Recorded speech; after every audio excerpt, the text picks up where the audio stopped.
Members, we now come to the Crown Minerals Amendment Bill. The question is that Part 1 stand part. I call Andrew Falloon.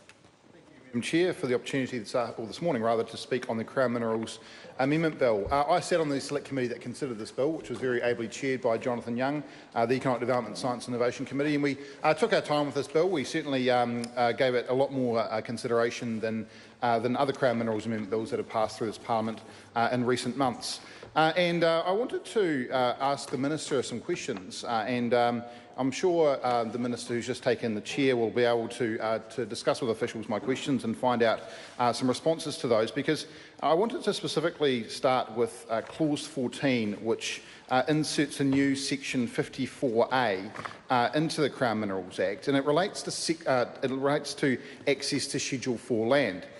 We did make some amendments to this new Section 54A at the Select Committee just to clarify its purpose. But it goes on to say that despite Sections 53 and 54, if a permit relates to land in the common marine and coastal area that is described in Schedule 4, the permit holder may exercise the permit only, and then it runs through a series of requirements. And so my first question to the Minister in relation to that is, that intrigued me a little bit, that discussion of Schedule 4 and permits on Schedule 4 land, because as members probably on both sides will recall quite strongly, a few years ago there was a very loud debate about what activities should occur on Schedule 4 lands. And so I went off and did a bit of my own research and found that there are at least 3 mining permits that I could find for mining permits on Schedule 4 land. The first one is in relation to a public recreational gold mine on a river on the west coast.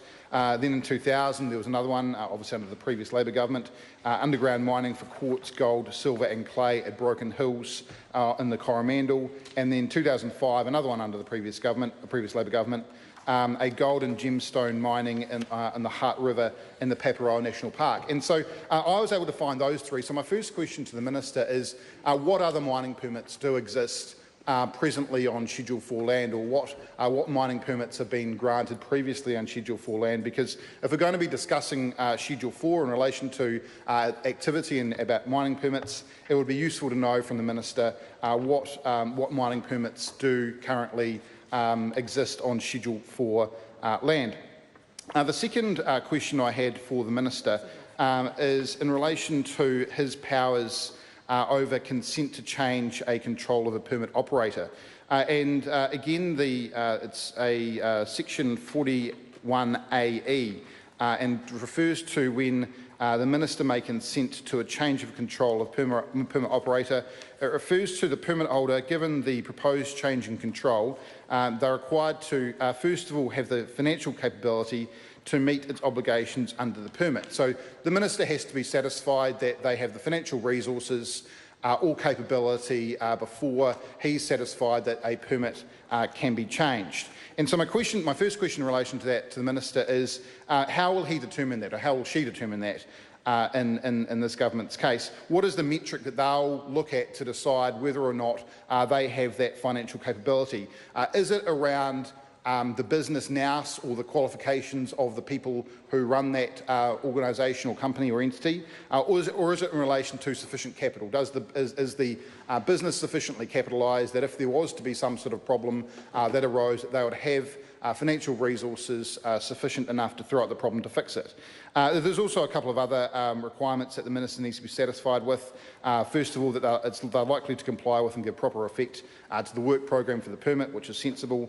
And the third one is that they're likely to comply with the relevant obligations under this Act or the regulations in respect of reporting and the payment of fees and royalties, which again is quite sensible. The next part, though, it goes on to talk about that the Minister needs to be satisfied that they're likely to meet requirements or health and safety requirements under the Health and Safety at Work Act 2015. And so my last question to the Minister is, how will that be determined? How will that be assessed? Will it be by MB as the agency that she is responsible for in this respect, or will it be an organisation like WorkSafe?